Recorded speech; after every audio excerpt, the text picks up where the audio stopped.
Hey, Hearts fans, welcome back to the podcast. It's almost time to start the season, so we wanted to do a player check-in and check in with the team, talk about where they are, where their travels are taking them these days. I'm your host, Charles, and I'm joined by Sean and Rob and Sam. Thank you for being with us tonight in the studio. Let's start with where the team currently is, where they, in my mind, they're still there. They're in Bermuda, but actually I think they left by now. But yeah, they had a little trip to Bermuda. They played one game. These are all closed games, these preseason games, but we found out that they came from behind and I think won 3-2. 3-2. Yep. 3-2. Down 2-0 at halftime. Down 2-0 at halftime. 3 unanswered.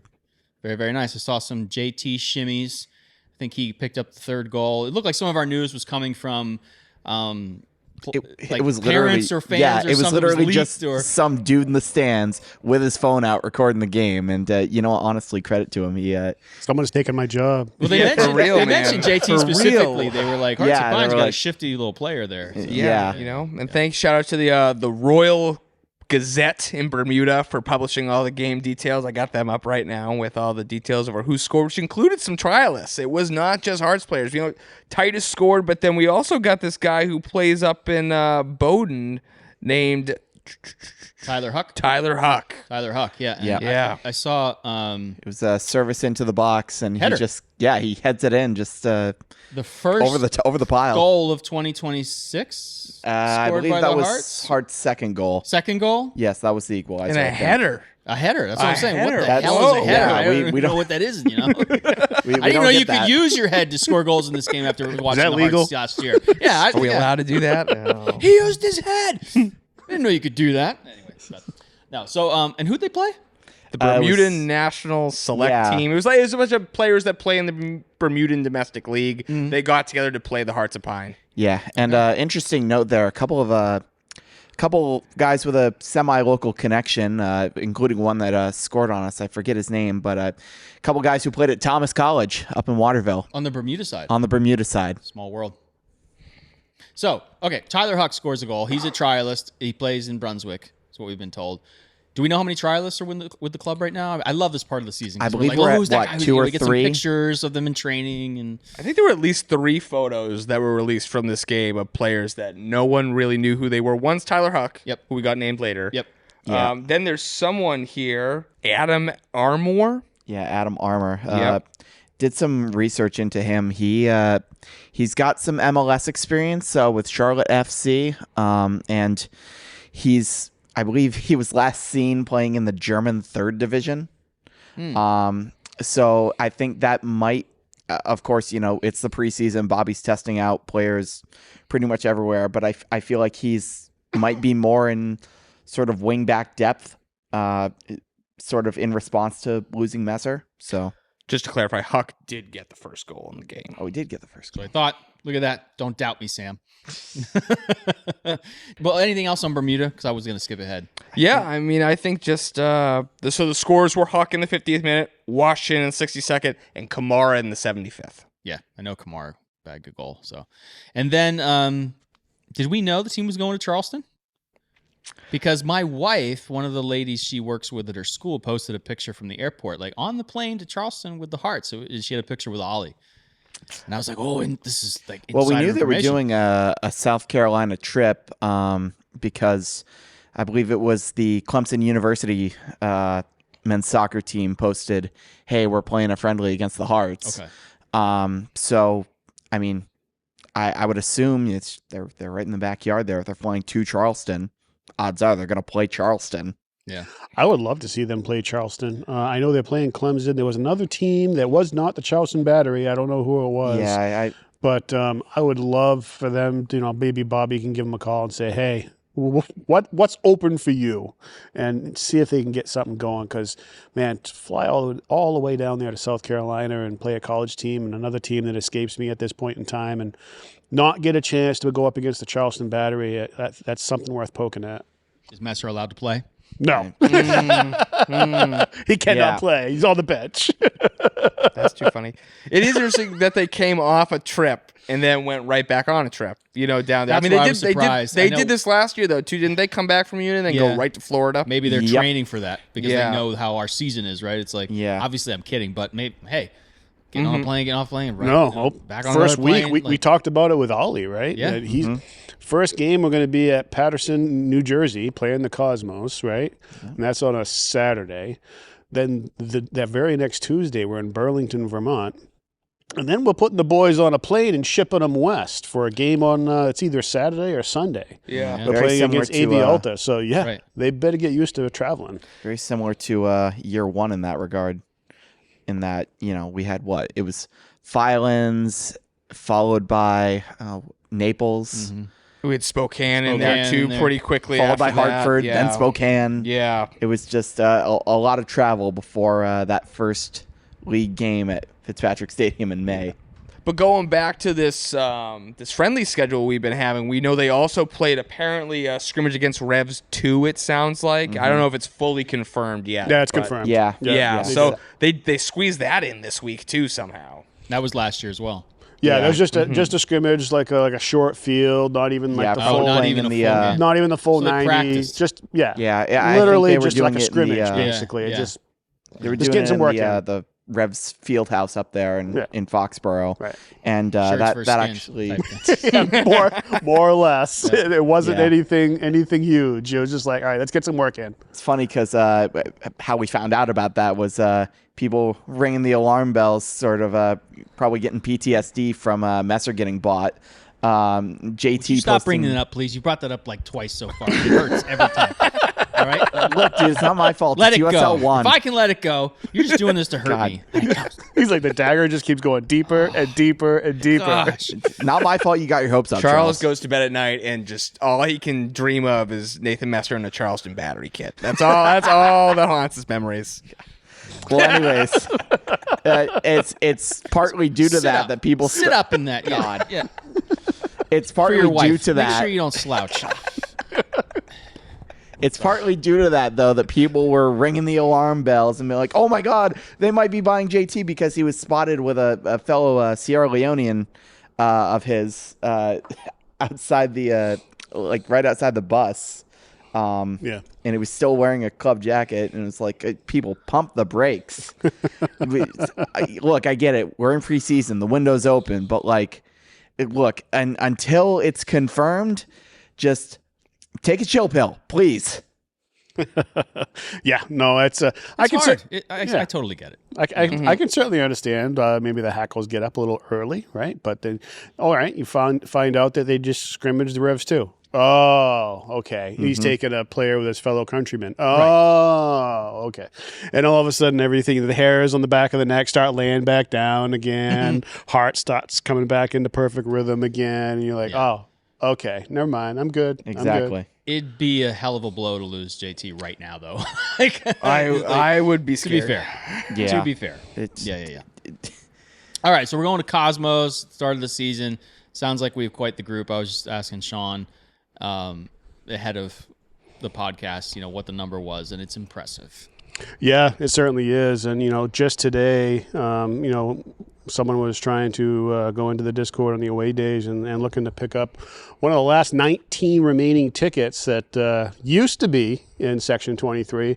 And they asked the question, hey, is it sold out? And we did a quick spot check real quick. And, yeah, sure enough, you go into the old link there that we had for our away day tickets, and it's big old sold out on it. So that means Section 22-23, which has a total of 370 tickets between those two sections, are sold out and unavailable, full of Heart supporters. So what does that mean for a Hearts supporter who hasn't got a ticket yet? It does not mean you cannot go to, Patterson and with these, some 400 plus Hearts supporters and scream for the Hearts of Pine to beat the Cosmos in their inaugural game. Basically, all that means is you just got to go into the Cosmos ticket website, and you're going to want to look for, I want to say there's sections like 7 and 8, Rob. Yeah, I think Just you're below, right. just below sections 22 and 23. And what that will do is that will not put you in the same section, of course, as 22 and 23, but 22 and 23 is a tier above, right? And that 7 and 8 is like down below. So it'll put you in the same general area as where we're all going to be. Do you think there'll be a problem for people just finding their way to wherever they want to stand? I don't think so, because in my research, there's been a lot of tickets available for the Cosmos. Yeah. good seats still available, folks. They're a little bit at risk of maybe being drowned out on night one, Legends Night at Hinchcliffe Stadium. Yeah. Are we allowed to bring anything as far as musical instruments? We have not heard anything yet. I would be very surprised they're not. if they allow some 400-plus Heart supporters into their home stadium with instruments. All right, but how hard is it to put a kazoo in your Bottle pocket? rockets. We'll just have one big 400-person kazoo band. It'll be fine. I think they're going to look at the tally of Heart supporters tickets, and they're going to go, I think you're all set. I just had I could hear, he's in your head. In kazoos. Can we make that happen? They can take, nobody's going to confiscate a kazoo. Right? Right? It doesn't go off on a medical detector. I'm Yeah. just saying. Plastic kazoos, we could get those. It could be quite the traveling experience. It's- Almost as annoying as that's- Vuvuzelas. Not quite. I almost didn't watch those games back in the day. That was- 2010 World that Cup? was- yeah, 2010 World I Cup. literally muted those. Yeah, I had that to. was horrible. I had that- to. I had to mute them. Do we know if there's a record of traveling away day fans in this league? No, it's kind of tough to be able but you to. can't really put your finger on you that one. can't. But I have talked to a few 400's people. Gotta be kind of close. I've Big talked to group. a few people that have been in this league right from the get go, and they cannot recall the last time they've heard of such a number going to a regular season match. Mm-hmm. So I think if there was to be such a record, we'd probably hold it. This is going to be the biggest Hearts away day in terms of numbers in our short history.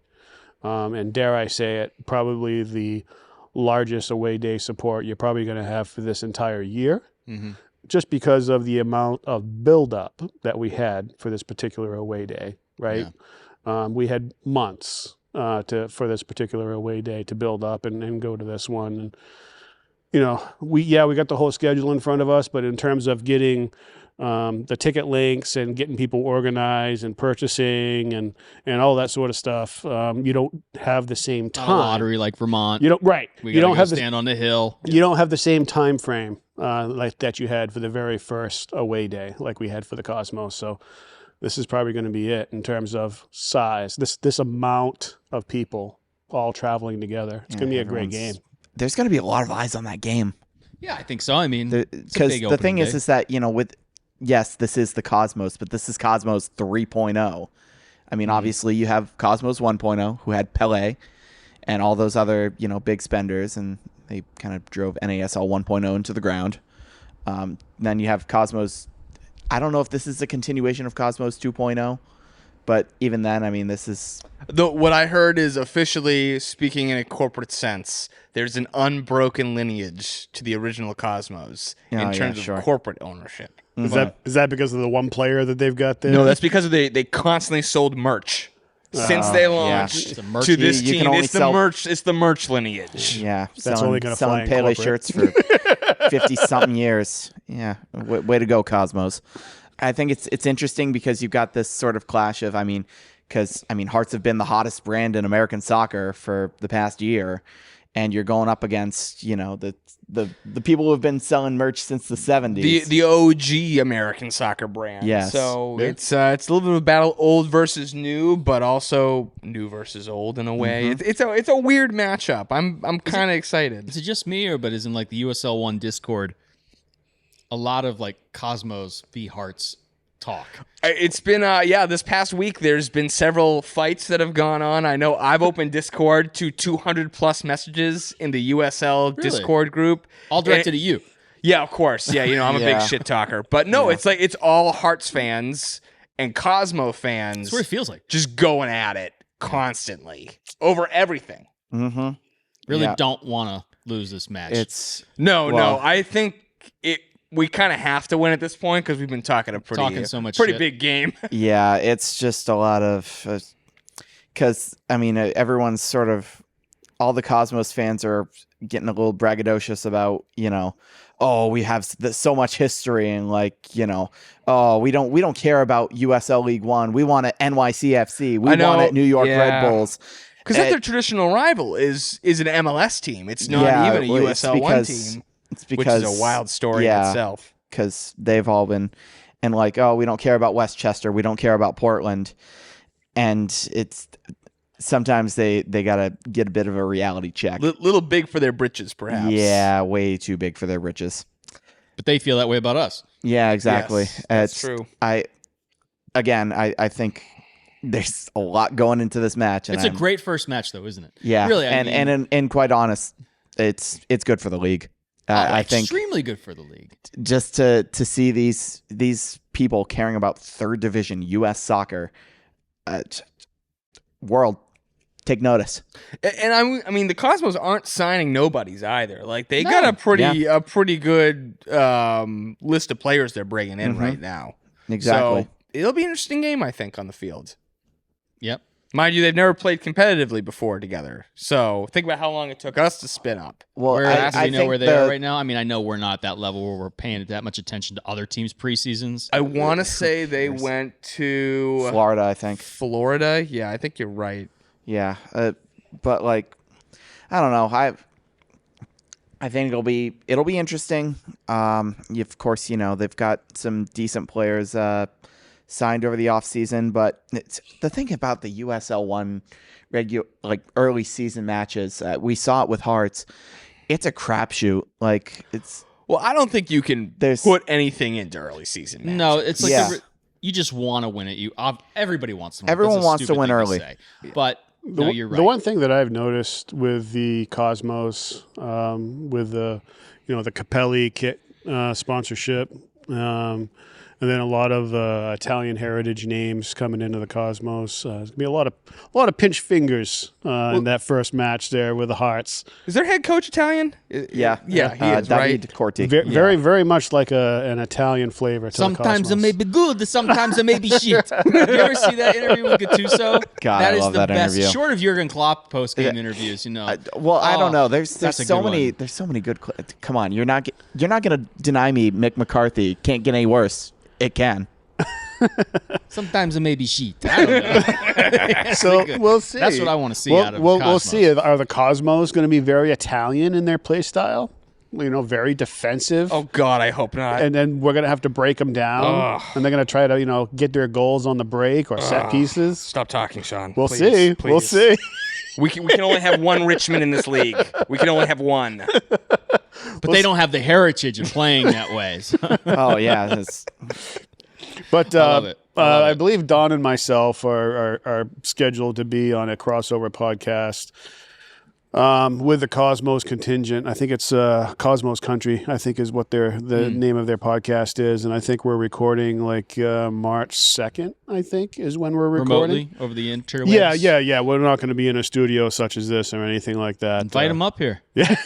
Give him a Absolutely. sandwich. Come on in. Bring him in. We'll give them a real Italian. Give him a real Italian. There's no good Italian in Maine, is there? Give him an Amato sandwich. A real Give him a Italian Sam sandwich. Serviceable.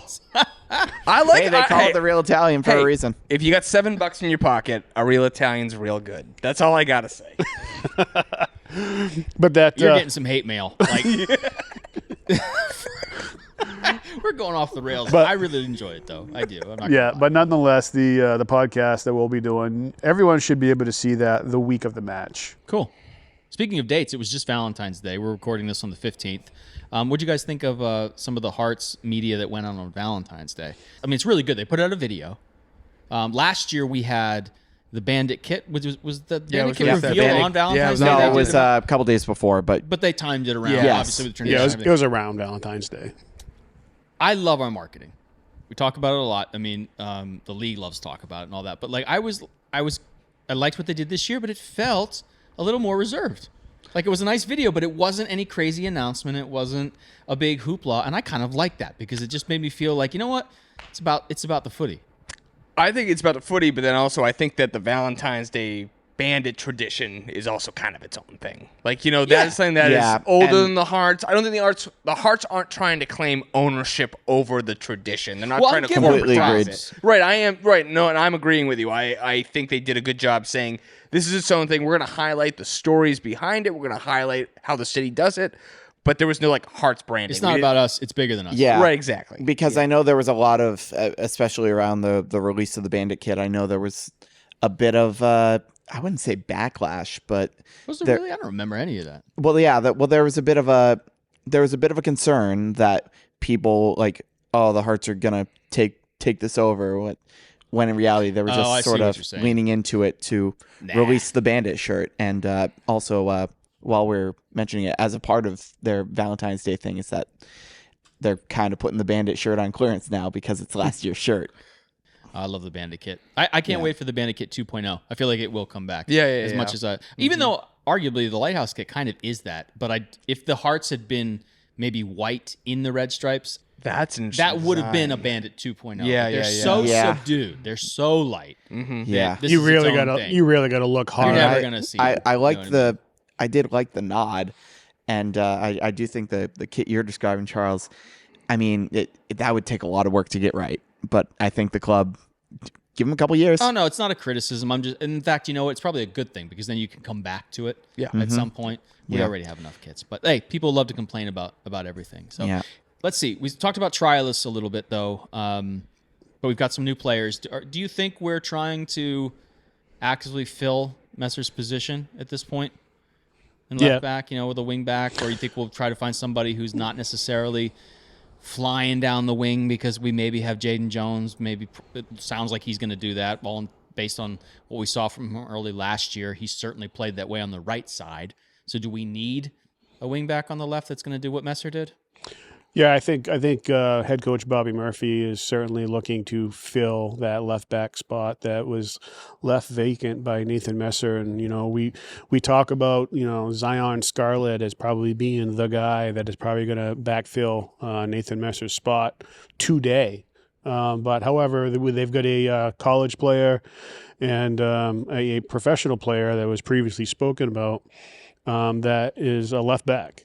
Right, so they've got two left backs already in the side right now, as it is, on top of possibly Zion. Now we've talked Zion; he can fit in multiple different spots. He could back up Ollie Wright. He could back up, at a striker position. He could back up on the right wing. He's very universal, where we can plug him in a lot of different spots where you need height. And you need speed, you need finishing ability. We can go ahead and put him in there, right? So I think for now, Zion is probably the guy, in my opinion. However, you've got a couple options on the team that Bobby wants to take a good, hard look at. And, if we get this professional guy that comes in and really starts competing with Zion, it could be between the two of them and who's going to be the starter.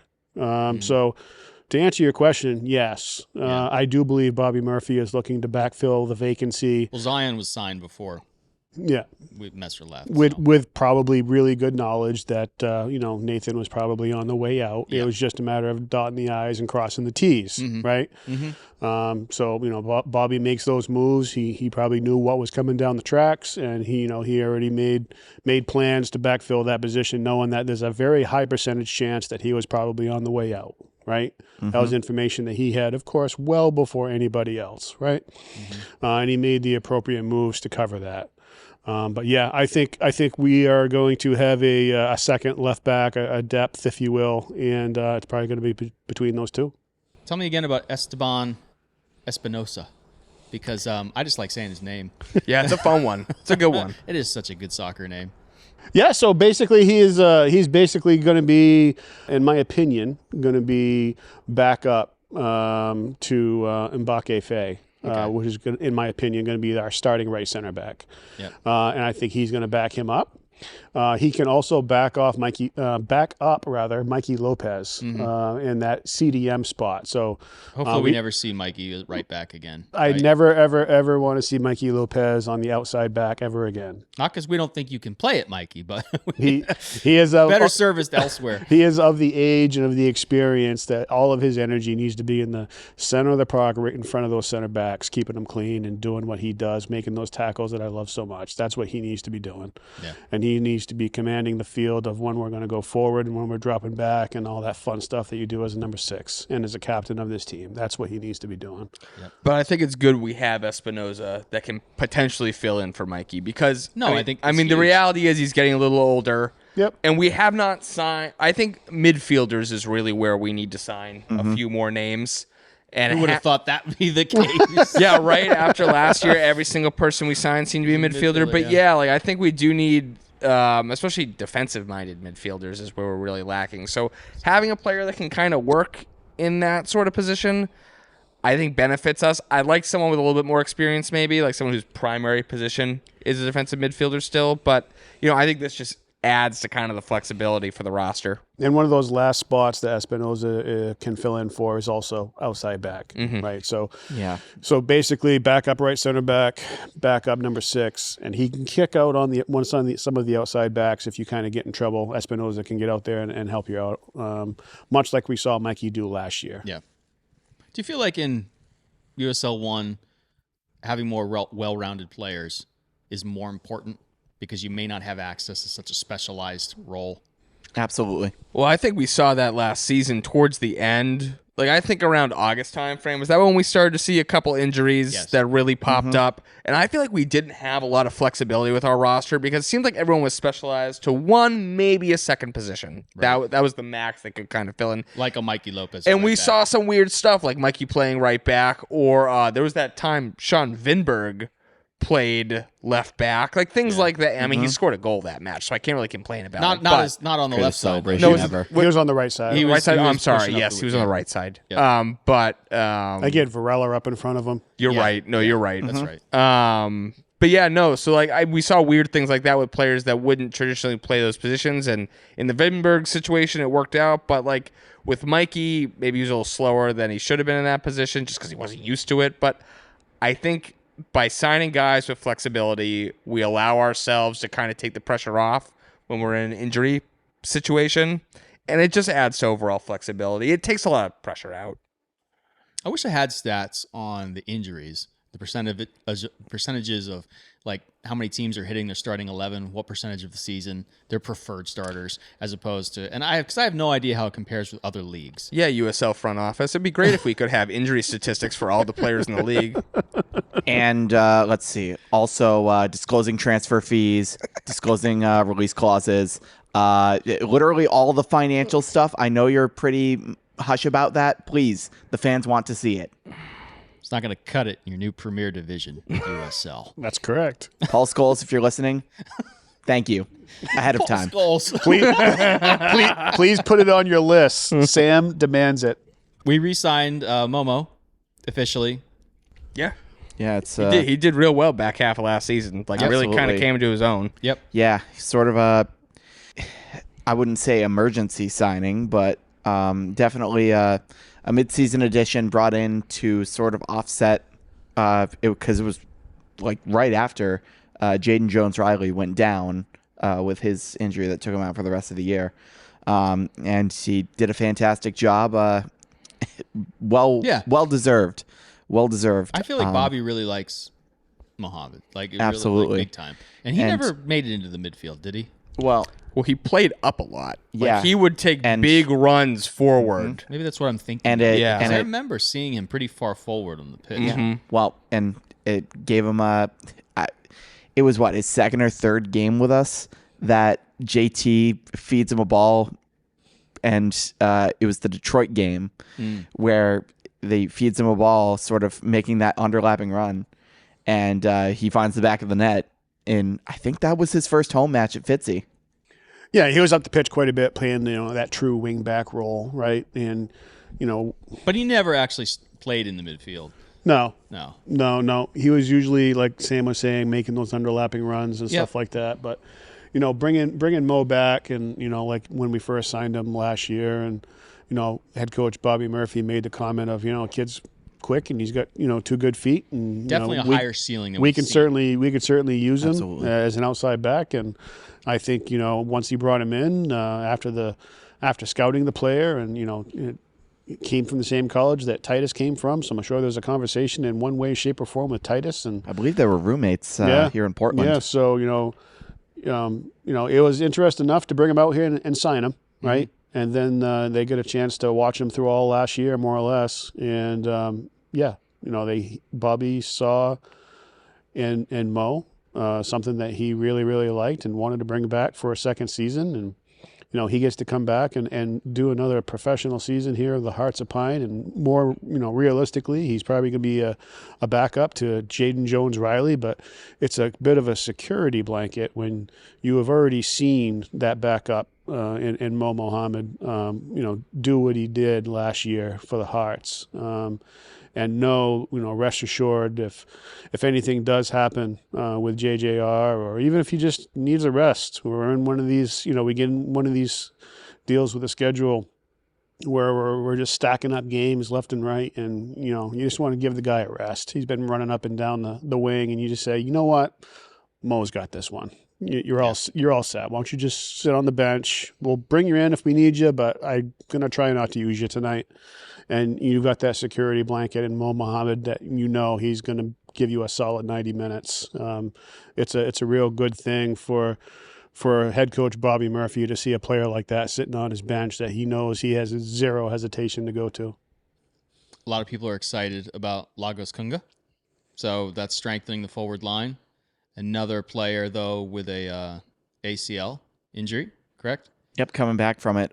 Took him out last year. It took him out the entirety of the 2025 League One campaign, which would have been his third with Union Omaha. With Omaha, right. And it's interesting to see that connection be made. Of course, Bobby, a former Union Omaha assistant, might have been because I believe he was at Union Omaha when they might have recruited him there. Possible. So it's interesting to see him come into the club, and he's got League One experience, and he's got League One. He's got championship experience. Yep. He played for, among other sides, the Charleston Battery, Atlanta United 2, Memphis 901, and Phoenix Rising, as well as having some stints in Norway. And he played for a season for the Des Moines Menace, which is a really good USL 2 side. Do we know that that's really good experience, but do we know how far along he is in his recovery? As far as is he somebody that's in contention to start the season at Cosmos? I don't think that he played at all last season. He did not play at all last season. His injury was early last year, so if you dial us back a year from today, he would be similar to the time frame like Mikey was with his injury. Right? Yeah, I think they'll try to ease him back into it. Hopefully the handling of Mikey Lopez's injury is a good sign. Exactly. I think he's in that 9 or 10 month range as we pod today from that injury. So I think you're going to see him handled exactly like Mikey Lopez was handled on the first part of the year, where he may get worked into the game a little bit here and there. Maybe less so than Mikey because we needed our eventual captain, and he kind of needed to get worked into the side a little bit. Maybe a little bit more of a need for Mikey. But I know when they signed him, they said, look, we understand you're coming back from an injury. Look back at how we handled Mikey. We're going to do the same with you. I just want to let you know we're going to be patient with you. I don't want you to, feel like, if you're not on the pitch, we're going to get rid of you or something like that. It's like, no, we understand what you're going through. We're going to work you into the side. It's a long season. Yep. And we're going to get you in there when you're feeling good, and you're going to do some good things for us. So I think you'll see him get worked in slowly, much like Mikey, and they'll probably tell him the same thing. Hey, if you feel something, just go down. Don't even worry about it. I don't care if it's 5 minutes into the game. Go down. We'll get you out. I hope that doesn't happen. I'll be honest, I got a good feeling about this guy. I really do too. I mean, I think that if he can come back in the way Mikey has, because Mikey, by the time we hit June, he was kind of back 100% full strength. I think if he follows that same trajectory, knowing that we have Titus, knowing that we have Emiliano Terzaghi coming in, I think those three players make our forward position really dangerous for all 90 minutes of the game. Because once you get into a good pace of maybe swapping Lagos out with Titus and then having Terzaghi maybe finish matches, I think that's constant pressure that could work. We can put against a defensive line of any team in this league. On paper, that works. On paper, that works really well. Yeah. I have a feeling that I don't know why, but play styles, seeing Titus develop, I feel like this guy left foot, right foot, really good, collects the ball. There's actually some decent footage of him, out there because of experience and where he's played. Yeah. Seems like pretty ambidextrous, left foot, right foot, collecting the ball at the top of the box, 1-2 touches, scoring goals. Yeah. Like, I feel also like you could get somebody like Titus playing off of him. Could be nasty. Yeah. Obviously on paper or whatever, but I would love to see that come to fruition. I just have a good feeling about this guy. Yeah. Obviously the unknown is the injury. Yeah. Yeah. So I'm excited though, and I'm glad that we have a player like him. It's a chance. We talked a little bit about in the past of at this level, you're going to pick up players like this that have had injuries, and hopefully, those are opportunities. There's risk reward involved in that. The risk is that they injure themselves again, or that injury comes back. They're not the same player anymore. Yeah, but or something. the reward is you would assume you are picking them up for a good, reasonable fee, and because you're taking that risk on a player that had a serious injury like that, but potentially could have another really high ceiling. So I'm excited about this guy. Yeah.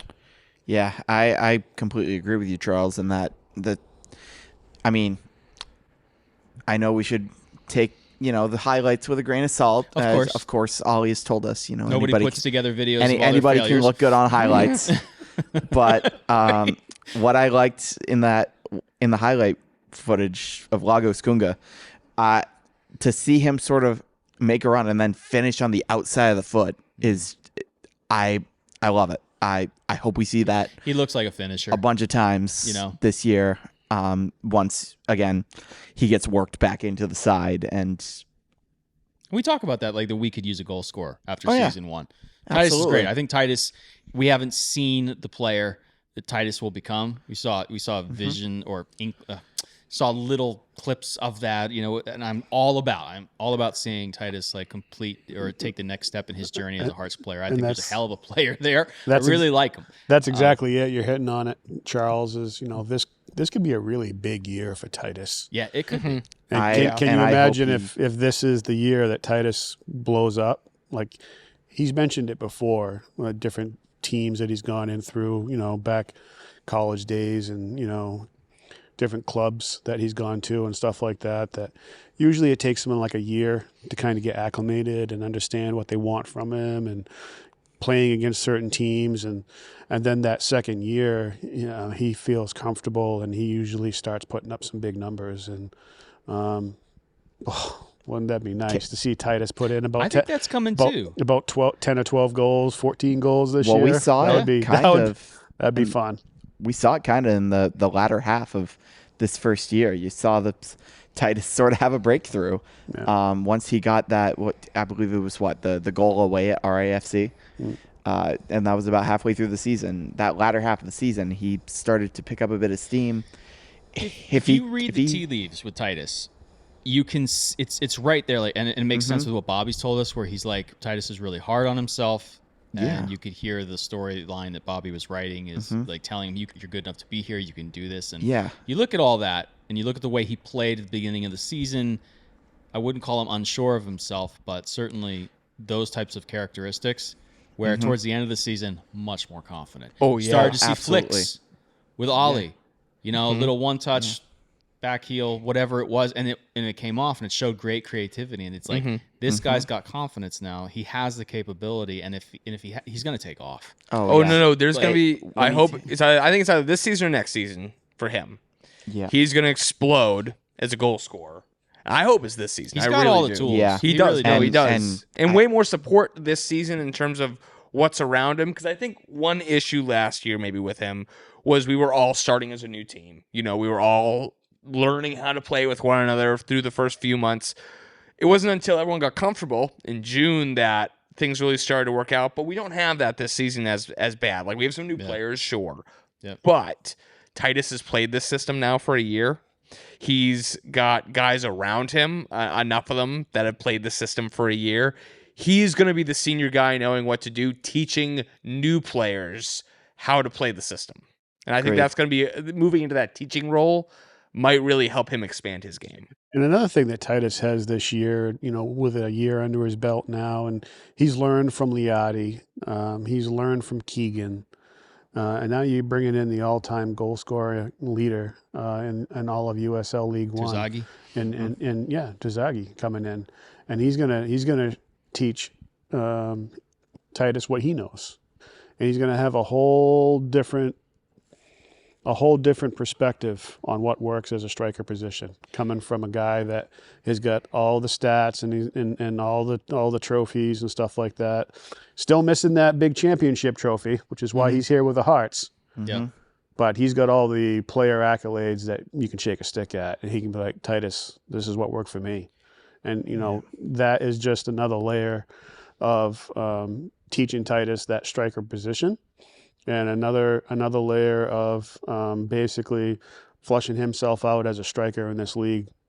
I think what we're trying to say is that we look a little more exciting going forward this year than we I think that's the overall comment. And one more thing about Titus is I'm surprised none of you have brought this up.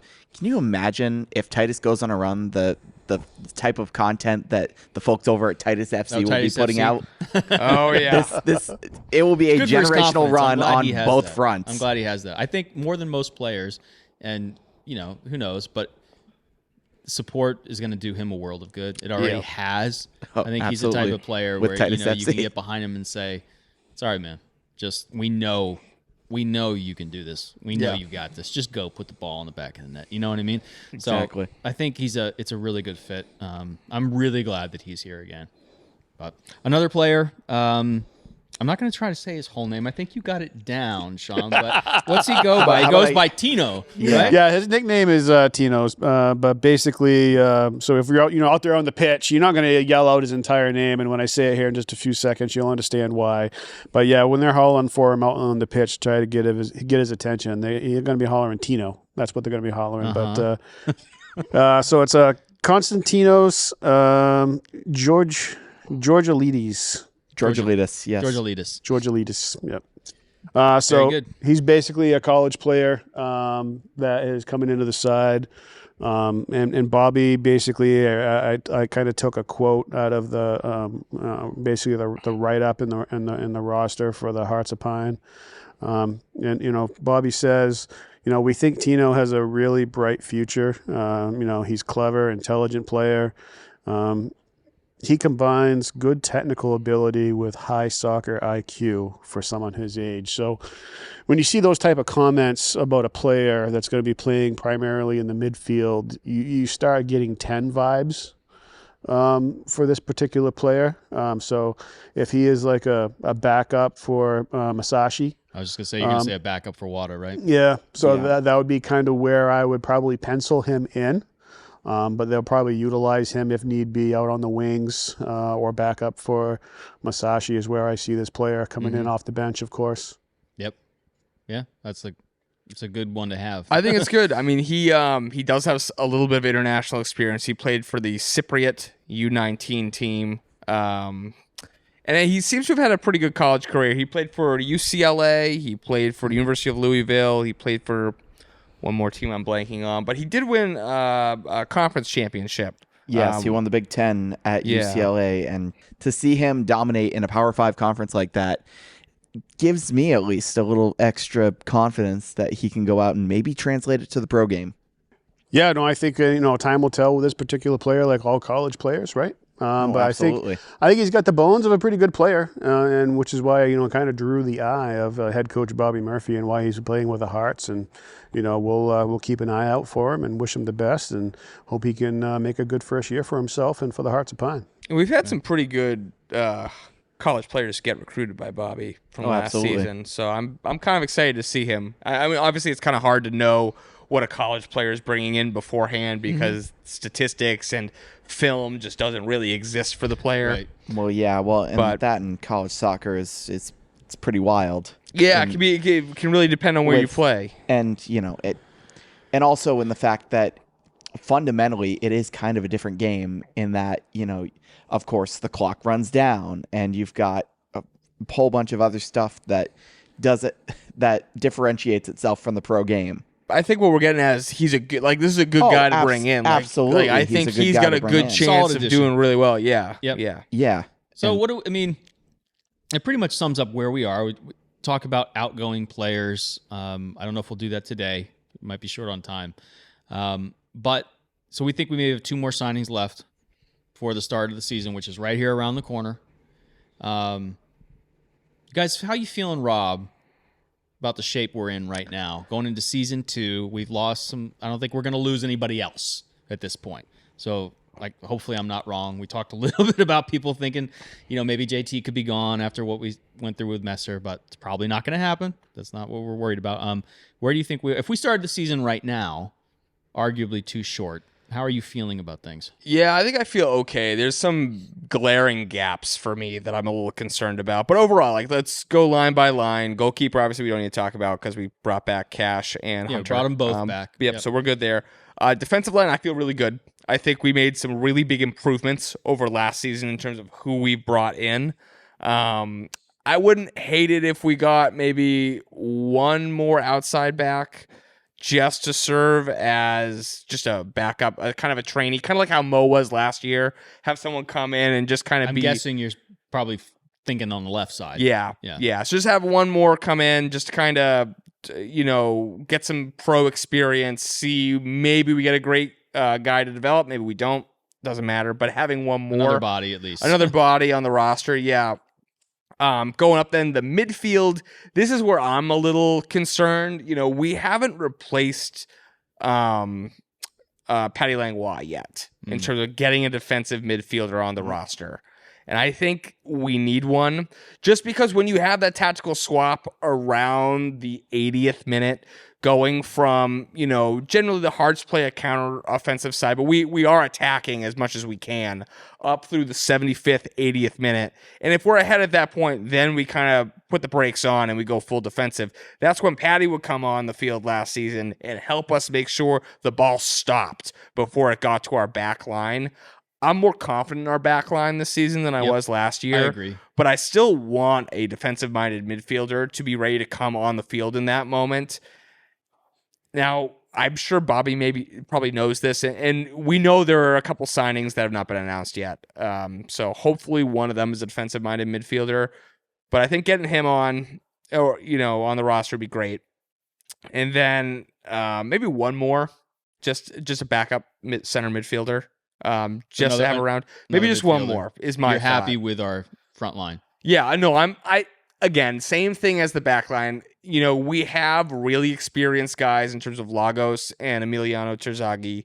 And then we have Titus. Yep. So maybe having one more forward hanging out, just to kind of be same thing, kind of in that understudy role. I'm thinking like an Evan Southern kind of. Yeah. Where having a guy come in, maybe his first pro contract, see how he does, learns the ropes, maybe is, again, a really good player, maybe isn't. But having one more body up there just for when people get injured, having them in the rotation or having them come in at the 85th minute or then, 90th minute if we have stoppage time, get fresh legs out there in a hurry. But yeah, I feel a lot better than I think I did in this position last season. One, because we know how our players are actually going to do in terms of play style because we've seen them for a season. But also, I think most of the guys we brought in have been upgrade players for sure.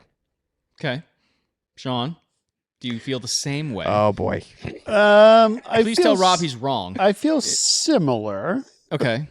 But let's remember we've got, co-rookie of the year, Kamali Green back there. I would have no problem pulling Kamali in to back up Mikey Lopez in the 6. If for whatever reason we have a right center back that's down or a center back that's down and Espinoza is doing his thing as a center back or Kamali Green is doing the center back thing or whatever. I look at Kamali Green and I look at Espinoza and I say, horses for courses. What are you feeling like today, right? You want to bring Kamali in to play the 6? Cool. He's done it before. I'm pretty sure he's got no problem with it. He's only been playing the center back position, guys, for like 3 years, by the way. He has bulked up a lot this season. He got a lot. He's got some beef on him this year. Did he get bigger? He's looking. Yeah. Look at some photos of his Instagram. Really? He's been hitting the gym. He he took the criticism to heart in terms from head coach Bobby Murphy when he talked about, sometimes you got to be mean and you got to pushing people around. He's a nice guy. On He Coach's is Corner, he's a hanging super, out great with guy. us. He's a really nice guy. He's a super nice guy. though he still wouldn't I tell think me, he put some muscle on that frame, and he's looking to body up against some people this Do you year. think he could be a CDM? Yeah, I think he could be. Huh. I do think he could be. I want to see it. I'm curious. I'm Think interested. think of how good he is on the ball Huh? as a center back, left-footed center back, and his distribution and what we saw as a rookie last year. I got no qualms with putting him in the number 6. Put him right in front of Mbake, Faye, and Evan. Okay, I'm good with that. I got no problems with that exciting. whatsoever. I like No, I don't think that's a bad take. I You think think Bobby would do that? Absolutely, Bobby would do Okay. that. And think of what we saw last year with that 6 dropping like Patty Langlois, dropping back right in the middle of those 2 center backs and playing kind of like a back 3. And when you push both outside backs forward, and you want to play that back 3, hello center back, Kamali It Green seems right like in the that's middle, What we're gonna do, right? Yeah. Right. Might be the blueprint. So I got no problem with that whatsoever. And think of towards the end of matches sometimes if Mikey is coming off and, you're trying to, save some of his legs a little bit. Maybe we're ahead on some people and you want to bring him off early. Put Kamali on and play a back 3, right? Then you've got basically MPA and you've got Wada playing your midfield and you're going to play a back 3, right? That's also an option. But in terms of what we've got for players that we still need to cover is, yes, left back, perfectly in sync with your Rob on that. We definitely need a player in that left back position. I would look at maybe possibly looking, if I was to pick somewhere else other than that CDM because of what I just talked about. I think we more or less have it covered. I'm going to say, give me another left winger. That's probably what I would probably ask Bobby to maybe take a look at, would be to maybe go out and maybe see if you can find another left winger. If we're going to use Zion truly back there at that left back position, at least a high percentage chance that's probably where we're going to put him. Mm-hmm. Let's find a solid number 2 behind Ollie Wright on that left wing. That's what I would offer up. I don't think it's a bad idea. No, I think be it's a good honest with idea. you. I think we maybe and even based on what we saw last season, that makes a lot of sense. Yeah, because Ollie did go out with that injury in July, and that was Saw under the radar, right? They didn't say he was injured, did they? Doesn't Ollie? matter. Doesn't matter at this point. I don't remember him I don't was he? officially. Was he? Ollie I going would, down but at he didn't any start a point. few matches, didn't he? Yeah, but I don't remember an official injury. Do you, Sean? Was Am I blanking on this? No, I don't If remember. anything, it was probably rotation. Well, Was it an maybe ego that's thing? what He had I'm. an Maybe that's what ego I'm injury? thinking of. Ego injury from the golf course? Was that what it was? He did have a few. Probably. He did have a few Ollie? of those. I know. No, Hey, you we got might a be hell of a right. You might be right. I celebration can't out right. of There it. were a few games he did not start. It might have just been. It I probably think- was. I just looked at that and I'm conditioned, to be thinking he was honest. being rested. To Yeah, that might- Sean's in the- point too. yeah. Because he But that is impact player though too. But that is a valid thing that guys need. I mean, they're gonna need to get rested Oh, yeah. around that July, August timeframe to make the push to playoffs in September and October. So having a backup, and that's when he got quiet, wasn't it? When Ollie got a little quiet because towards the end of the season he was scoring goals, big goals. it was, if I remember, He started quiet though too. We've talked. it about was that, July. yeah. It was July mostly when he was a little quieter. But that was the month I think he saw the fewest minutes last season. Yeah. Like I don't think he. I think of the 4 matches or 5 matches that month, he only started in 2 of them. Yeah, I don't remember. Yeah, I'm blanking. I might be tucking on my ass, but like I know that was his slowest month in terms of minutes. We'll go with that. Well, we're reaching the business end of preseason. Starter was right, against the Cosmos is right around the corner. We're going to see some new player announcements. We'll have more podcasts before then. Is there anything else you guys want to say before wrapping it up here? I think next podcast, Rob is going to have his prediction for the table for this year. Oh, good. Yeah, that's about time. Oh yeah, okay, we're gonna do that one again. Yeah. Hey, you did all right, right? I did say that one Knox was going to be really low on the table, and Sean told me that was wrong, and then Sean was 100% right. So yeah, we could do that again. And There's so much turnover. There's so much change that predicting USL 1 is challenging to say the least. And how many new teams do we have this season? We got like 4 or 5. Five. I Yeah, think. that's a big deal, right? Yeah. And Boise is looking to be a monster. yeah, this Boise's year. building a monster, right? Yeah. Whole And I bunch was of hoping guys. maybe we'd see Boise early while they're still trying to figure it out. Yeah, yeah. Of course not. We're gonna Why see. would we? We're gonna see them like mid-October. It's like the Oh. like the last. It doesn't Really? feel. We don't start. We don't play them until the very end. we see another one, but it's like mid-season somewhere. It's not Oh, early okay. on. It's not early days. Oh, People have okay. been saying it's like a Westchester thing, but I don't think so. I don't think No. Boise's gonna go Here- do what I Westchester. mean, the did. lesson with Westchester was you can't just do mercenary signings and expect it to work. You I have don't to have think a strategy. that's what's happening. Here's Like, my quick take with Boise. yeah, make it Is, quick. is they're bringing in a lot of high caliber players, and yes, there's money involved in those signings. And we all said about Westchester, money doesn't buy everything, and they proved it last year. But here's the difference: is they've got a very good head coach pulling the strings and putting these guys together. With money backing up a really good head coach and really good players, that's a dangerous combination. Boise is going to be a force this year. Yeah, well, they want to win her right off the hop, and just sign a bunch of championship guys and give them a good head coach. They're going to the be worst battling model. for No, they're going to be tough. yeah. Like I said, if you want to get at Boise, get at him early if When you do can. we play them? Do you know off the top of your head? Let me double check. Like I said, I know that one in October, but that's like the second. That's the second one. That's when they come to us, I believe. the second, Yeah, I'm not sure When when we the go to first them. match is. From memory, I think it's somewhere mid-season. I think, but yeah. Well, it'll be Yeah, interesting. so it's That's a we big get one. them away July 17th and home October 10th. There you go. July. October date, July. Well, it's going to be super interesting. Got a lot more to say. A lot's going to happen here before we kick a ball off at the Cosmos. But we want to thank you guys for joining us tonight. And we're going to say up the hearts and sign off. Ready? Up the hearts. The Hearts.